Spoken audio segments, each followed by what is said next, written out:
Welcome back to Bottom to the Top Charlotte, the podcast where we take you from bottom to the top of everything Charlotte Hornets basketball.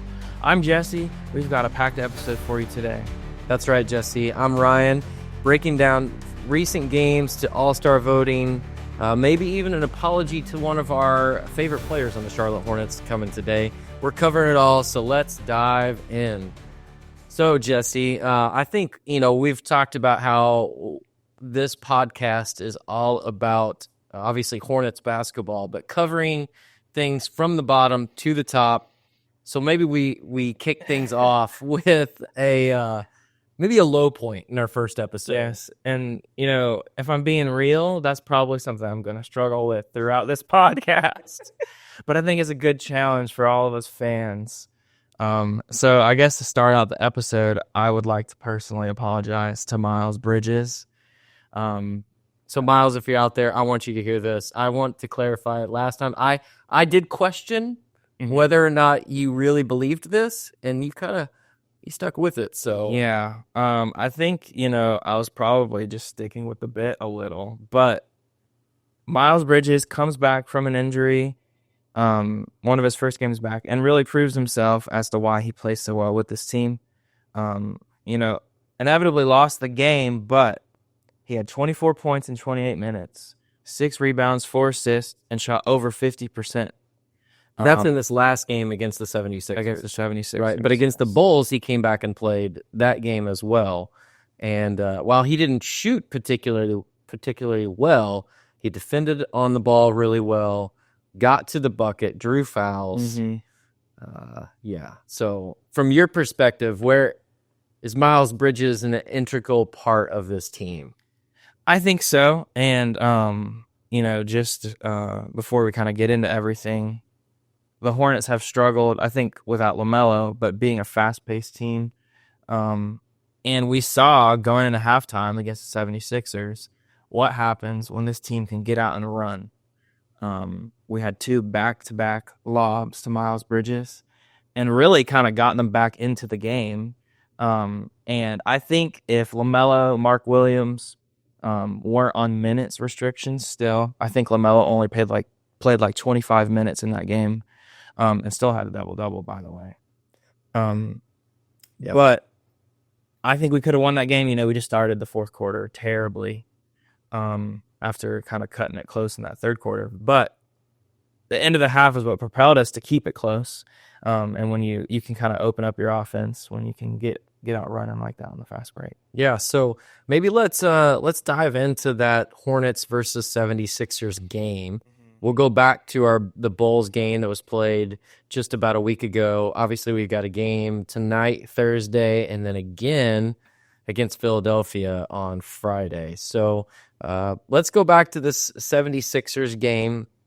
Hornets obviously lost that game. It was 121-108. We talked about clutch games. Hornets have been in games where we've ended up losing by less than 5 points. We've kind of strung together a few losses here that are more than 5 points as far as a loss goes.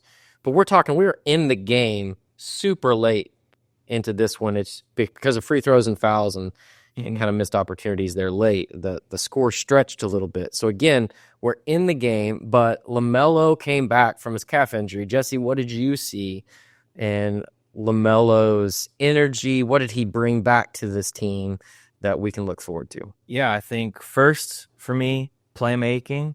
Had some just beautiful highlight-worthy dimes to our man Mark Williams down low. That one around the back? Around the back of Drummond, and then behind his own back to Miles Bridges.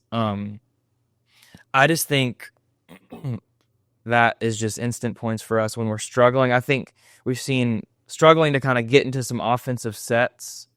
But this is true for any point guard. But if you have a big man that can set screens for you, get down in the paint, box out, it's just going to help your offense flow a little bit better. And I think we saw that instantly from LaMelo. And his three-point shooting. He was 3 of 8. Again, he only played 25 minutes, but finished with 15 points, 11 assists, and 5 rebounds. And we saw some of the playmaking as well with Miles Bridges. Yeah, And I felt like he was getting up and down the floor really fast. He was hustling. We've talked about, off air how the Hornets have struggled a little bit in getting up and down the floor. But with LaMelo coming back, it looks like LaMelo is ready to push the pace. Yeah, and with a young team, even Eric Collins and Dell mentioned this. I think that was one of Dell's keys to the game. The 76ers are a veteran team. You got guys like Kyle Lowry who's pushing 40, Paul George. I know. 40-year-olds can still ball. Paul George, Maxi's obviously young, but and then Embiid who didn't play. But they're an older team, at least compared to the Hornets.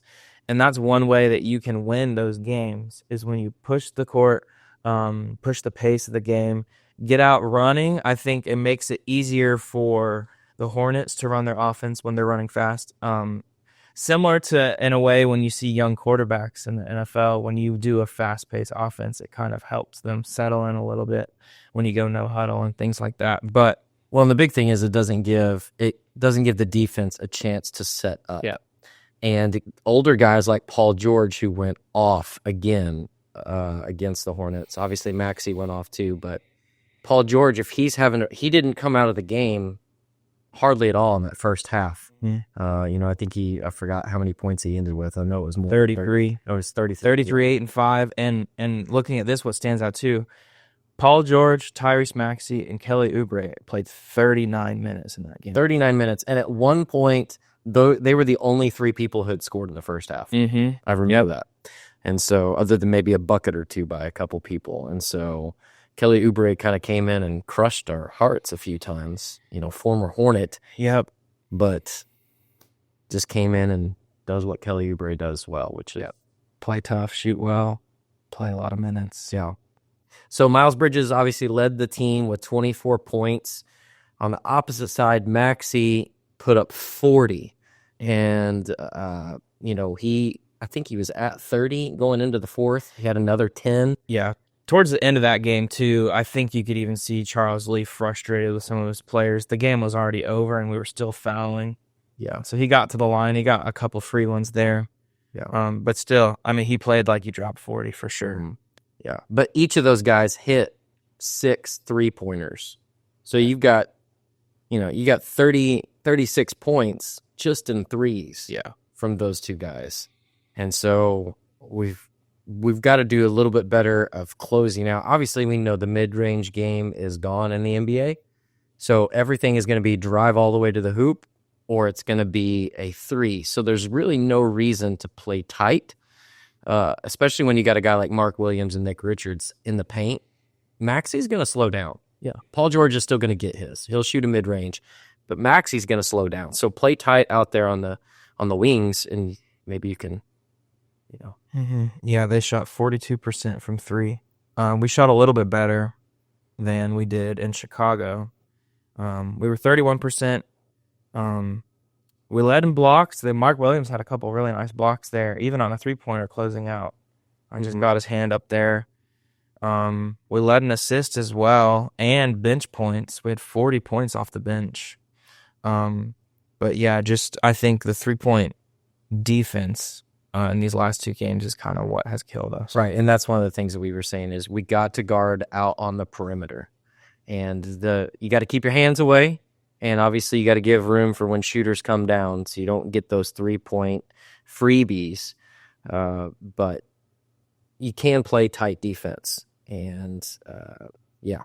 Mm-hmm. And then I think the other big key for me late in the game was just bad decision-making. And that's likely because LaMelo was out of the game there at the start of the fourth quarter. But I felt like a number of times we just looked lost on offense. We took a long time to shoot and made some bad decisions that led to no points. And while we were playing great defense and hanging in there, eventually Maxey and George started knocking down shots again. And that put us just too far out in the game. Yeah. The other big loss that happened in that 76ers game was not Paul George, but Brandon Miller injured his ankle. Tweaked his ankle late. I think it was right before. Was it in the fourth quarter? It was in the fourth quarter. We were down by, I think, 7. kind of early on in the fourth quarter. Even after he left, we ended up cutting it all the way down to 5 points. So we were right there in the game, but that was unfortunate. Hopefully, he's only questionable. Yeah, that's a good sign. Good sign for sure. So maybe it's kind of like Tijon's ankle injury was relatively not too big of a deal. So you got to believe Brandon Miller wants to play with Mark Williams, right? LaMelo and Bridges. He wants to play. These guys have only played 3-4 games started together. Yeah.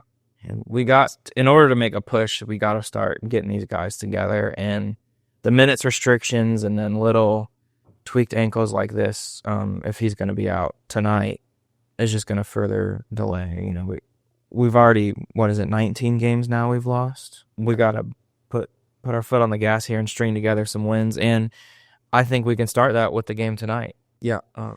So maybe we can get back on track really well against this Wizards team coming up tonight. So Wizards, not great. No. We're 3-21, last in the Eastern Conference. So let's talk about that game. Wizards versus Hornets, last in the Eastern Conference. They average below 107 points per game, which is one of the worst scoring teams in the NBA. They allow a lot of points. I think they are the worst defensive team as far as points allowed in the NBA. So what are some things? Hopefully LaMelo, less minute restrictions. Mark Williams, less minute restrictions tonight. What are some things that you hope to see out of this game? I think we got to smack them. I mean, seriously, they're down their best player, arguably. I mean, you could say Jordan Poole maybe, but Kyle Kuzma's out. Sadiq Bey is out. We're pretty much healthy without, I mean, obviously Grant Williams out for the season, but Trey Mann's our only guy if Brandon Miller does play tonight. And I think that'll be something that's interesting to me, maybe just to look out for, is do the Hornets ride off this Wizards team and try to give Brandon Miller a night off? They might. And that could potentially pan out really bad if we go into this game. I would love to see Brandon Miller start this game. We're smashing them by 25 at halftime. We got to be. And then you let Brandon Miller rest in the second half as needed. Yeah. Because I think that's where your reserves, like a Cody Martin, can come in. Micic even come in, move LaMelo maybe even to the 2 guard, see how that works out. Let Micic distribute the ball. And so I like that idea. Let's smack them. I like that. Another thing, maybe this is a question. We didn't discuss this, but I think it's easy to look at this game and go, if we don't win this, we got to just burn it all to the grass. So maybe, Ryan, my question to you is, how can we look at this game, in maybe a positive way and not have that mindset if we do lose? Well, I don't think we're going to lose the game. So we will be competitive. We've been competitive all year long. And remember, everybody gets paid in the NBA, right? So these guys are top tier players on the planet. Everybody's good, right? So it's not that the Wizards are not trying. They've got some guys on their team who can play. I think the key here is, will our guys step up and not write somebody off? I think that's the attitude that I would watch out for. As long as they don't write off the Wizards, then that tells me that Coach Lee has got them coached up in the right way and we're moving in the right direction. So that's a key thing that I got to see. Defensive pressure, make smart decisions, and run these guys up and down the floor. Yeah. Something else that maybe we can even start doing in this, we talked about it, is what guy on the Wizards team do we think is going to go off tonight? I feel like every time there's some guy and it's like a bench player who hasn't gone off in a while, but for some reason just matches up particularly well, or we key in on other people. So my gut is Bagley. Bagley, he hasn't averaged a lot of points, but not even minutes-wise. I mean, but I feel like he's going to come in and drop like 20 on us. And where did this guy come from? I mean, great college ball player, but hasn't particularly played well in the NBA. But That's my guess. What about you? Anybody on the roster that you see that could cause us some problems? Maybe Justin Champagne, I think is how you say his name. Who is this guy? He's only 23. Okay. 6'6", guard forward. I just something about that build just seems like he would go off against the Hornets. Those are the kind of guys that hurt us. And then the other guy would be, and maybe just not necessarily go off, but maybe just fun to watch. Alexandre Sarr, he was taken number 2 overall by the Wizards. And he started a number of games for them so far. He has. Yeah. So maybe just fun to watch out. He's only 19, 7 foot tall. From France, another French basketball player. There's a lot of people coming out of France. There is. Coming to the NBA. And this is just a fun little fact. I didn't even tell you about this. I had one of my friends from high school texted me a picture of a still sealed in the box, mint condition, Nick Batum action figure in a Hornets jersey. Jesse, if there's one thing that can make me angry, and we've said we are going to be positive, we're going to look at you can't mention Nick Batum. My blood starts boiling. He robbed the Charlotte Hornets. That's all I'm going to say. He did. He took the money and decided to forget how to play basketball. And he's still starting. Right? Isn't he starting in 08? I think so. It's ridiculous. Yes. Okay. I'm okay. Let's move on away from Nick Batum. Let's talk about some players that are playing really well. And one of the big things that we wanted to highlight is All-Star voting. Yes. So All-Star voting opens today. So bottom to the top, Charlotte fans, make sure and go and vote. Jesse, have you voted yet? I have voted. Is this the best voting opportunity we have of 2024 right here? Yes, I think so. We got great candidates in LaMelo Ball and Brandon Miller on the Charlotte Hornets team. LaMelo, before his little calf injury, over the recent games there, was averaging 40 points a game. He still leads the league in 3-pointers made per game. Almost 5 3-pointers a game he's making. I believe it's the first time in over a decade that Steph Curry has not led in that category. Wow. Which is just insane. And he's just a fun player to watch. I think anyone in the NBA would agree that when LaMelo Ball is healthy, with guys like Brandon Miller, Mark Williams, and Miles Bridges, he's one of the most entertaining point guards in the NBA. So having a guy like him in the All-Star game would be just fun to watch.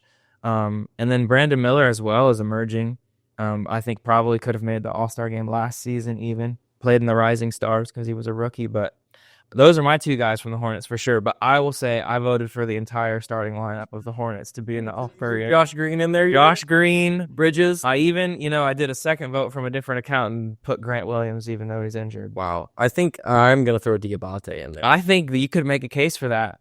So, I mean, people jack up a lot of shots in the NBA All-Star game. They do. So, let's talk a little bit about the format adjustment for the All-Star game. Are you excited about this? I forget who it was. I can't remember what player it was. But he said that we should just go back to, it might have been Kevin Durant. He said we should just go back to East versus West. Yeah. Just go. So I maybe am leaning in that category. I miss just the East versus West All-Star game. Yeah, I mean, that's true. I mean, but this year they've got 3 teams. It's kind of tournament style. First 40 in these games. So they're going to have the Rising Stars game. They're going to have whoever wins is going into this little tournament. Mm-hmm. And there are 3 other All-Star voted teams in there. How cool would it be for LaMelo Ball to get voted as an All-Star, win the tournament? I mean, that's huge. That would be great. That'd be so much challenge for the Hornets to have a guy who has that kind of visibility out there for the rest of NBA fans to enjoy. Mm-hmm. And I will say the one benefit to this, and I just mentioned Brandon Miller was in the Rising Stars game last season. So if you have rookies like that that are playing well enough to be All-Stars, now have the opportunity to play in the All-Star game. Mm-hmm. I will give it to Adam Silver for that one. I feel like this has the potential to be extremely competitive. Mm-hmm.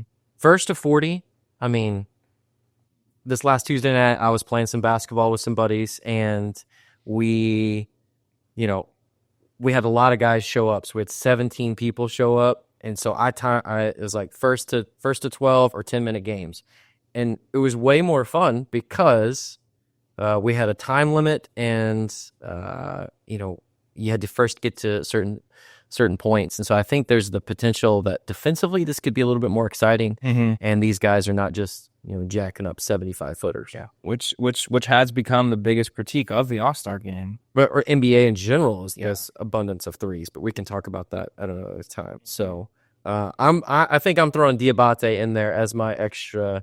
You threw Grant Williams. He was playing great, but Diabate has been even my own son's favorite player this year. Yeah, he's been great. Great surprise for us Hornets fans. Maybe now is time we can go to our Eric Collins. Eric Collins play of the week, everybody. Call of the game. There was a couple, I think, in here, even just from these last two games. But my pick is going to have to be in the Chicago game. Okay. Josh Green steals it from Giddey and has this, sidearm tomahawk dunk right in front of the Hornets bench. It was electric. And, I'll put in the clip right here. And one Australian picks the pocket of the other. Oh, yeah! Josh Green on top of Josh Giddey. They'll be talking about that over a Vegemite sandwich 30 years from now. What is a Vegemite sandwich? Do you even know? Have you ever had one? I've never had Vegemite. I don't either. And I don't really want to. No. But I know it's an Australian thing. And Eric Collins has a way to fit in those kind of phrases in his play calling. So, yeah. That's my pick. I know there was another one that you had texted me. I think maybe my call of the game from Eric Collins might have come from the Bulls game when Tijon made a great play. And then Eric Collins was slather some Grey Poupon on that.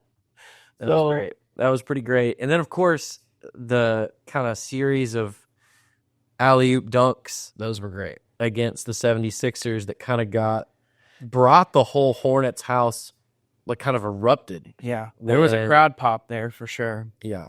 So he said, this is what we've been dreaming of. Yeah, and that's true, where I think more playing time and, we stay healthy. That is what this Hornets team can be. But, yeah, love our man Eric Collins. Oh, one honorable mention for me that just had me rolling, and it was kind of just under the radar. He didn't make a big deal out of it. It was on an inbounds. It was later in the game, but Kyle Lowry is in at point guard, dribbling it up the court, and Eric Collins goes, I bet Kyle Lowry's trying to figure out how he can take a charge right now while he was on offense. It was so good. The guy has taken a lot of charges, that's for sure. So that was my honorable mention. That was great too. All right, so let's talk about some strengths and weaknesses that you see as we can continue to move forward. You obviously talked about the 3-pointers, LaMelo's making his threes made per game, obviously on target for shooting a lot of 3 balls this year. Well, I think one of his best 3 balls is whenever he dribbles left, shoots off that left foot, one-footed at the top of the key, that little fadeaway. It's kind of unstoppable. Yeah. Let's talk about rebounds. Where are they doing well in rebounding the ball? Yeah, we're top 10 in the league in rebounding. We've talked about that in our last episode. So I think we can continue. We're number 1 in the league in second chance points, which highlights how well we're rebounding, but I think also highlights that we're struggling to get some shots to go down on our first chance. Yeah. And, settling into our offensive set, running a play, which with LaMelo back, I think can fix that. One area that we're struggling in, I think we did a little bit better against Philadelphia, but definitely wanted to highlight this in the Chicago game. It was an NBA record among both teams for most missed 3-point shots. 70. There were 70 missed combined 3-point shots. So, Chicago did not shoot well either. They were 14 of 51. It's 27%. But if that sounds bad, the Hornets were 8 for 46 from 3. You just can't do that. No, which is why we're ranking low in points per game in the league. We're just not scoring. And I think there are 2 ways we can combat that. Number one, you got to get in the paint, you got to get layups, and you got to draw fouls. Not depend on those 3-point shots. And I think one of the things that I've noticed is we are dependent on the 3 ball significantly in the fourth quarter. Yeah. And sometimes it's because we're down and we think we got to hurry up and catch up. But the old school 3-point play is a great idea for us. And so my encouragement is get in the paint, draw fouls. That will increase. That's free points. The clock is stopped, and you're getting people in foul trouble, which makes them change defensively. It changes the whole game if you draw fouls on the other team. You get in a rhythm as a shooter. I mean, if you're playing ball and you've not been knocking down shots, you got to get to the free throw line. Yeah, that's where you can reset. And so I think that's how we fix that. That's how we fix our field goal percentages. That's how we slow down the game if we need to late in the fourth quarter. And then it opens up assists per game, all these areas that we're struggling in. That's where that comes in play for us. Yeah, and I think going back and watching film, the Hornets might see a little bit of that in flashes in the 76ers game. So that is maybe one, specifically, we got in the bonus in that first quarter in that 76ers game pretty early. Yep. And both teams were a little streaky. Both teams were a little streaky. I think like the Sixers opened with a 7-0 run, then we had a 7-0 run, then they had like an 8-0 run, then we had like an 8-0 run. So maybe that's an area I would say to improve, is to just be able to string together longer periods of scoring. We've been really streaky in this last game against Philadelphia, and I think if we stuck with, and maybe this is still a minutes restriction related issue, but if we had stuck with getting to the line, getting into the bonus, stopping the clock, scoring, I think that's just going to help everything out. Yeah, for sure. So let's talk about, we talked about the Wizards game obviously already, but we've got a Philly game coming up. I think it's the last time we play them. It'll be our 4th time, yeah. 4 times. Not 0-3. 0-3 against them. Philly. Not great. And honestly, that's against a struggling 76ers team. They've not played real well. This time we're in Philly.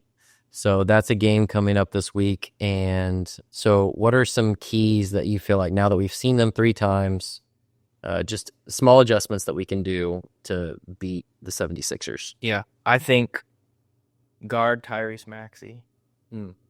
That would be a great start. But is it worth moving Josh Green to Maxey? It could work. He's a great defender. Looking at the 2 lineups, I think Josh Green even matches up against Kelly Oubre pretty well as well. But it could be a solution. I think where I was going is, I think maybe even you mentioned this too, but Paul George is going to get his points. Yep. He's just, one of the all-time greats in the NBA and, current history at least. And just a veteran, he's going to get his points. So, I mean, if we even only hold Maxey to 20 points that game, it's a totally different game. So I think, and then obviously, I think guarding that 3-point shot, closing out faster, and then just continuing to build on the chemistry, I think, with our true starting lineup. Yeah. Any shot at seeing Joel Embiid in that game? I'm not actually sure about his status. He was out with some sort of, was it something with his face? Yeah, some kind of fracture in his face. So, I mean, they can come back and play with face guards on. It's a home game for them, so I could maybe see allowing them to having him play some minutes, but the 76ers have kind of had their way with us, so I could also see them saying, you know what, Joel, we don't necessarily need to do that. All right, other games we've got coming up this next week are, we play the 76ers, obviously, and then on Monday we play the Rockets. First game of the season. Yeah. We beat the Rockets. Came back, won that game. Super exciting start to the season. But the Rockets have been playing particularly well. They got a lot of young talent. And so that's a fun game to look forward to next week. Obviously, that's on the 23rd. Jesse, do you want to just real briefly talk about how we've never had a Christmas Day game? The NBA has overlooked the Hornets. Yeah, we're the only. in its entire franchise. We We're are talking the only team. Bobcats and Hornets. Never since 1988. Yeah. So briefly to talk about this. I love how you're like wanting to stand up right now. Yeah, I set the note to the side, sitting up in the chair. Bobcats era, I'll give it to him fine. We did not need a Christmas Day game. You know, but when I look back at the 90s Hornets basketball, most sold out team, you know, this is in the era with Michael Jordan. Mm-hmm. We had a higher attendance number and rate. There were more people who paid to see Del Curry play Yes. than Michael Jordan, and as far as home games, Right. in that era. I just don't understand how they don't get a Christmas Day game. And you add in, they have some of the nicest jerseys, uniform colors. Best Um, in the league. yeah, it's just frustrating. And now we have a guy like LaMelo Ball, who's just primetime must-see TV. Yeah. Yeah, so frustrating. Maybe we can push for that, start a little movement. But yeah, so no Christmas Day game. But, you know, looking at this Rockets game, they're third in the Western Conference, sitting at 17-9. But they're a pretty young team as well. So I think we won against them previously.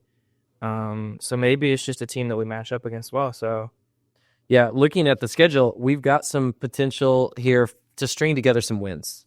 Okay, I think we can beat the Rockets. We've obviously beat them. We played the 76ers, beatable team. Wizards, we can beat them twice.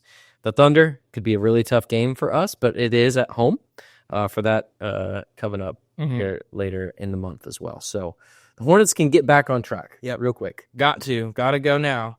But lots to look forward to as minutes restrictions subside. And when the Hornets are healthy, this is a fun team to watch. So All right, so for all of our subscribers out there and fans of Bottom to the Top Charlotte, or fans of Charlotte Hornets in general, we would love to hear your guys' thoughts on how this Hornets team is doing and what they can do to improve. What are areas that you're seeing that's going really well? And again, send us some of your favorite Eric Collins calls of the week as well. So make sure that you follow us on social media. We're on Instagram, so Bottom to the Top Charlotte. And obviously this podcast is available on Spotify, Apple, and we're even on YouTube. yes, don't forget to rate us on Apple Podcasts and on Spotify. That helps us out a lot. And subscribe to our YouTube channel. And this has been Bottom to the Top Charlotte. We will see you next week. Let's hope for a Hornets win tonight. Get back on track. Let's go. Let's go.